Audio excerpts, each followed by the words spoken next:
വിശ്വാസത്തിന്റെ ചങ്കുറപ്പിൽ മാത്രം ജീവനൊടുക്കാത്തവർ, തങ്ങളുടെ അധ്വാനത്തിന് അർഹിക്കുന്ന വില ലഭിക്കാത്തവർ, രണ്ടു പന്തിയിൽ വിളമ്പുന്നത് കണ്ട് നെഞ്ചുപിടയുന്നവർ, കടന്നാക്രമിക്കുന്ന വന്യജീവികളെ ഒന്ന് തടയാൻ പോലുമാകാതെ നിസ്സഹായരായവർ.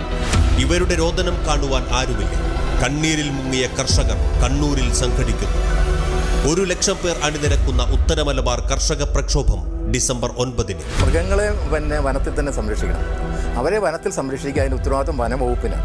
ഇതിലെ ഒരു ജാതിയുടെയോ മതത്തിൻ്റെയോ അല്ലെങ്കിൽ ഒരു രാഷ്ട്രീയത്തിൻ്റെയോ ഒക്കെ വേർതിരിവുകൾക്കപ്പുറത്തേക്ക്, അതിൻ്റെ അതിർത്തികൾക്കപ്പുറത്തേക്ക് ഇത് പോകണമെന്ന് തന്നെയാണ്. ഇത് കർഷകൻ്റെ പ്രശ്നമായിട്ട് തന്നെ ഇതിനെ ഉയർത്തിക്കൊണ്ടുവരണം. ഇത് കർഷകരുടെ അവകാശങ്ങൾ പൊതുജനത്തിൻ്റെ ശ്രദ്ധയിലേക്ക് കൊണ്ടുവരാനും ഗവൺമെൻറ് ശ്രദ്ധയിൽപ്പെടുത്താനും വേണ്ടിയുള്ള ഒരു പരസ്യമായ രീതിയാണ്. നാളിതുവരെ കർഷകൻ അനുഭവിച്ചുകൊണ്ടിരുന്ന അവഗണനകൾ, അവൻ്റെ ന്യായമായ അവകാശങ്ങളോടുപോലും സർക്കാരുകൾ പുലർത്തിയ പിന്തിരിപ്പൻ മനോഭാവങ്ങളെ ഇവിടുത്തെ കർഷകർ തിരിച്ചറിയുകയും തങ്ങളുടെ അവകാശങ്ങളെ കൃത്യമായ ധാരണയോടുകൂടി ചോദിച്ചു വാങ്ങാൻ ഒരു സമൂഹം ഒറ്റക്കെട്ടായി ഒരു മനസ്സോടെ രംഗത്തിറങ്ങുന്നതിൻ്റെ സാക്ഷ്യമാണ് 9-ാം തീയതിയിലെ കർഷക സമരം. ഇതൊക്കെ കണ്ടിട്ടും കേട്ടിട്ടും നമുക്ക് കണ്ടില്ല എന്ന് നടിക്കാൻ പറ്റത്തില്ല.